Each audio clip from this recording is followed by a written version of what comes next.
Ära põgene oma Getsemanest, just seal sünnib see, milleks Jumal sind on kutsunud. Igaühel meist tuleb läbida oma Getsemane. Mida tähendab olla kristlane? Kristlane ei ole lihtsalt inimene, kes käib kirikus. Kristlane on Jumala võitu, püha vaimu tempel ja inimene, kelle Jumal on kutsunud mõjutama maailma enda ümber. Vanas testamendis võitsi kuningaid, preestreid ja prohveteid õliga. Õli oli märk sellest, et inimene kuulus Jumalale ja oli eraldatud tema teenimiseks.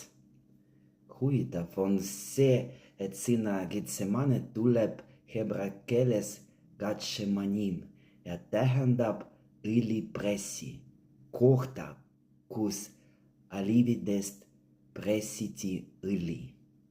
Sõna Kristus tähendab võitu. Jeesus on Jumala võitu.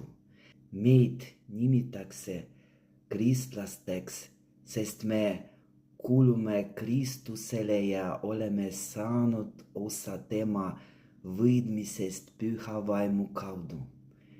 Kuid selleks, et see võidmine võiks meie elus nähtavaks saada ja vilja kanda, tuleb igal meist läbida oma Getsemane.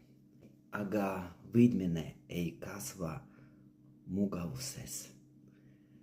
Õlipressi. Tol ajal koguti oliivid kokku ja pandi raske kivipressi alla.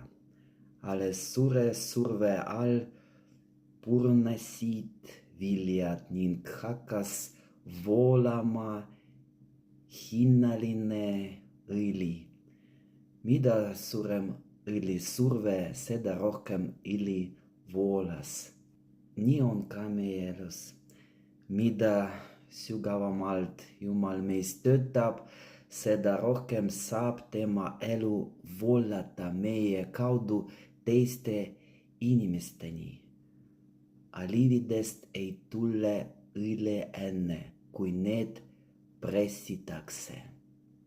Samamoodi ei sünni tõeline vaimulik küpsus ilma surveta. Jumal ei luba kutsumusi selleks, et meid hävitada, vaid selleks, et meid ette